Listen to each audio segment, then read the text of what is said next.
studi kasus.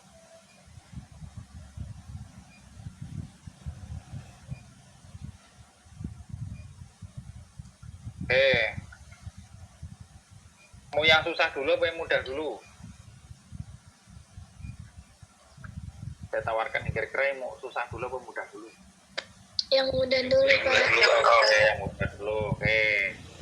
Yang mudah dulu kita ke kasus 2. Kita ke kasus 2. Di sini ceritanya ada masalah 80 nih. Terus penelitiannya menggunakan hewan coba tikus yang diinduksi mengalami hiperurisemia. Hiperurisemia itu apa tuh Pak? Jadi kadar asam urat di dalam darah itu tinggi. Mudahnya sih dibuat tikusnya itu mengalami asam urat gitu ya. Kemudian datanya itu dibuat ada 5 kelompok. Kelompok kontrol positif, negatif, lakukan P1, 2, 3. P1, 2, 3 itu berbeda dosisnya. Cuman nggak kita sebutkan dosisnya, terlepas dari itu lah ya. Mau dosisnya misalnya 100, 300, terus 900 misalkan, atau berapapun terserah.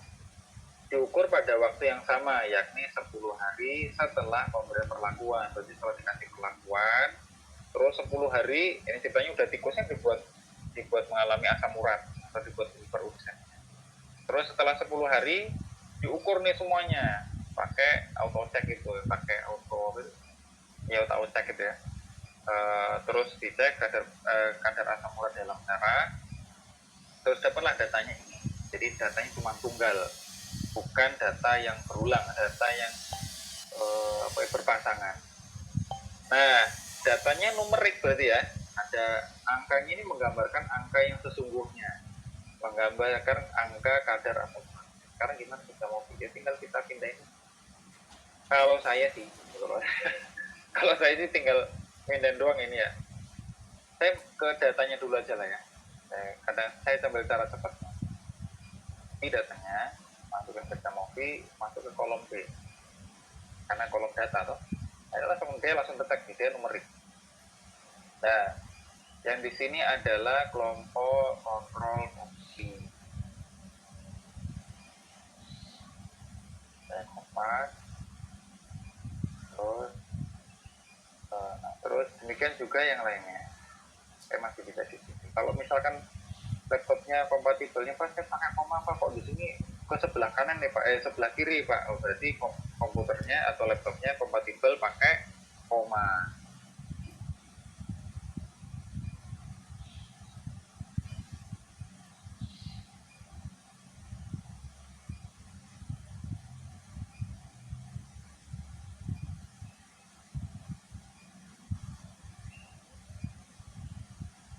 Satu.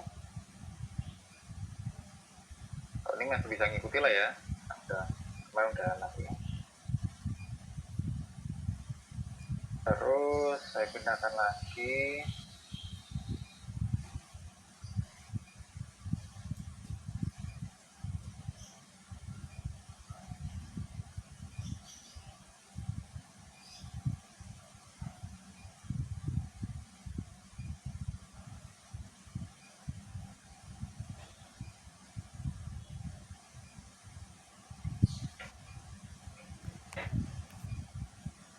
Sudah semuanya? Kita ikuti yang ini. Jadi bukan ke samping, tapi ke bawah. Jadi satu kolom berupa kolom untuk jenis kelompoknya. Kolom yang kedua adalah kolom datanya. Jadi kalau di Excel gitu ya. Terus saya hapus nih yang kolom C, karena saya nggak isi. Terus kemudian yang A ini diganti pakai berupa kelompok. Jadi bentuknya adalah nominal, benar. Terus saya next ke kolom yang selanjutnya yang kedua berupa data, berarti adalah kadar asam urat. Datanya berupa continuous. Terus tipe datanya adalah desimal. Oke, sampai di sini bisa diikuti?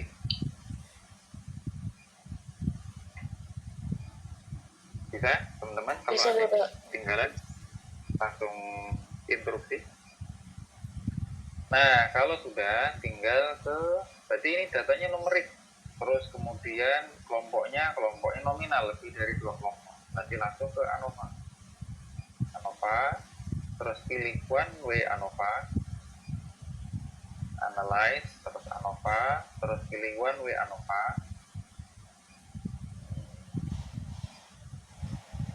Ini kalau dibanding SPSS itu jauh lebih sederhana di Jamovi, teman-teman. Kalau di SPSS itu banyak banget, tapi memang lebih familiar yang pakai SPSS. Ini nggak pungkir itu loh. Anda tanya bagian besar dosen pembimbing pasti bilangnya. Nah, terus yang kadar asam urat masuk ke dependent variable, jadi data atau variabel yang diukur. Kita pernah bicarakan ini. Terus yang kelompok ke grouping variable. Langsung kebaca tuh. Nah, masalahnya kita perlu baca normalitas dulu. Nah, kan homogenitas dan normalitas. Nah, terus di sini ternyata dari uji normalitas ternyata datanya tidak terdistribusi normal. Jadi kalau data itu tidak terdistribusi normal, meskipun di sini sudah ada one way ANOVA, ya kita tolak gitu ya. Kita nggak bisa pakai one way ANOVA.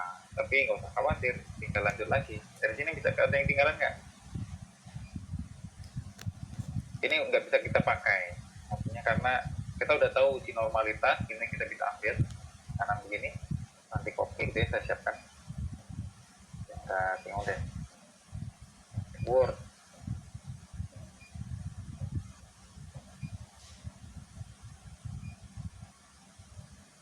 Tinggal klik kanan, group, copy. Kalau all itu semuanya dari atas ke bawah. Karena datanya tidak terdistribusi normal, maka saya pakai di Kruskal-Wallis. Jadi setelah ini kita masuk ke ANOVA lagi, terus pakai non parametrik. Pak, non parametrik itu apa sih Pak? Non parametrik itu mudahnya adalah uji yang data yang Anda uji itu tidak terdistribusi normal. Itu masuk kategori analisa non parametrik. Kita pilih one way ANOVA Kruskal-Wallis, ya, yang Kruskal-Wallis. Ini, nah bawah nih ya, sama deh, tuh murah. Nah bedanya di sini nih, kalau di Kruskal-Wallis dia bisa numerik, bisa juga ordinal, ya. Makanya dia detek data kelompok, terus kelompoknya dimasukkan, dapat deh nilai. Analyze, copy.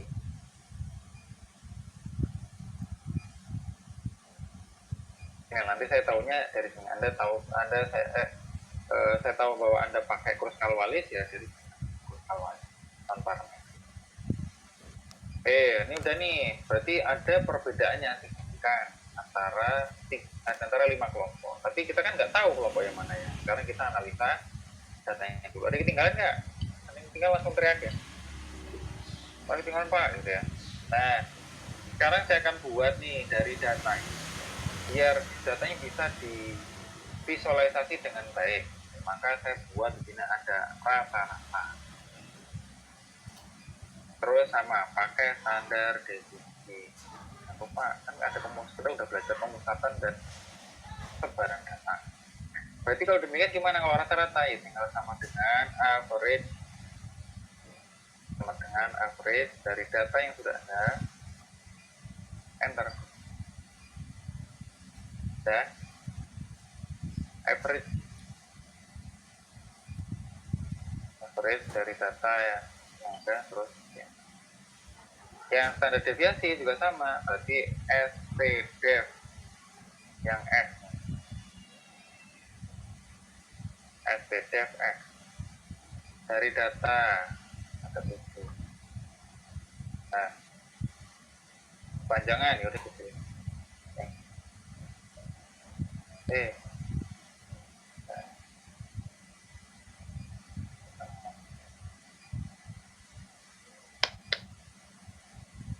Terus saya tarik nih, kalau udah mau biar cepet nih, tarik kan sini kan di pojok sini ada plus tarik.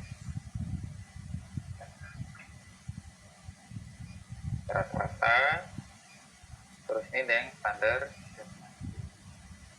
bedain warnanya. Nah, apakah sudah cukup? Ya belum, kan ini juga kurang informatif ya. Kita nggak tahu mana yang lebih tinggi, mana yang lebih rendah. Nah, dengan demikian, kalau Anda mau buat grafik, berarti buat apa namanya? Buat visualisasi, kira-kira yang masuk apa nih? Histogram, pie, atau grafik kira-kira? Histogram, pie, atau grafik?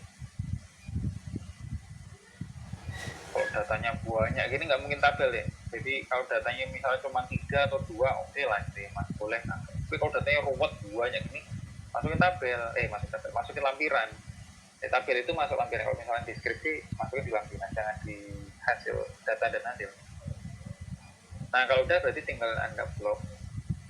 Kayak apa, pakai histogram ya, karena kita membandingkan antar kelompok. Yang kelompok itu kita bisa lihat lah, nggak rumit dong, kecuali kalau kelompoknya sampai 21 gitu ya. Itu nggak mungkin pakai apa namanya histogram, karena makin ruwet. Ini di blok nih, atas di blok. Terus dari sini, dari kontrol positif sampai P3. Terus data nilainya pakai kontrol. Kalau Anda nggak gini terus ke sini hilang. Ini di blok, terus tekan kontrol, terus tekan yang 3 sampai 4 di blok. Udah, kalau sudah tinggal insert kolom yang histogram. Udah, ambil semuanya.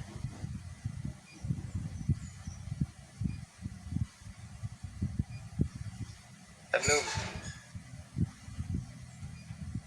Terus Anda buat pakai judul. Siapa? Rata-rata kadar asam urat antar kelompok. Pelakuan. Nah, gitu kan? Clear lah. Kita bisa baca ini enak dilihat, paham tanpa harus melihat deskripsi gambar. Terus kita perlu nambahkan juga standar deviasi. Ingat nggak kemarin standar deviasi naruh di mana? Kalau versi yang lama, kalau versi terbaru dulu deh. Versi terbaru Anda tinggal dicari di bagian kalau ini posisi dulu histogramnya sudah aktif, terus ada tanda plus. Tanda plus itu ada error gitu, standar error gitu. Terus kemudian pilih yang custom, terus pilih yang masukkan nilainya.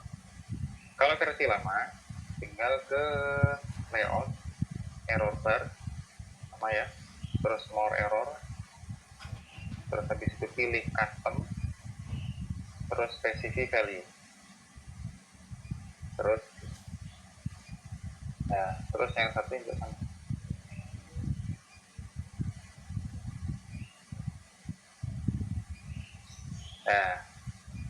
Dapat deh.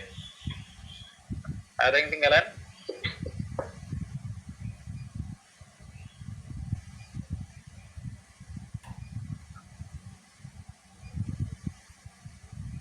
Ada? Bisa ngikuti?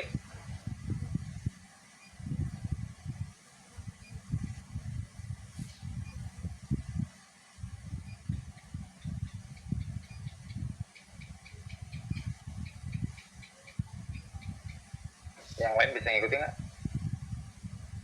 Bapak minta tolong ulang. Ya. Nah,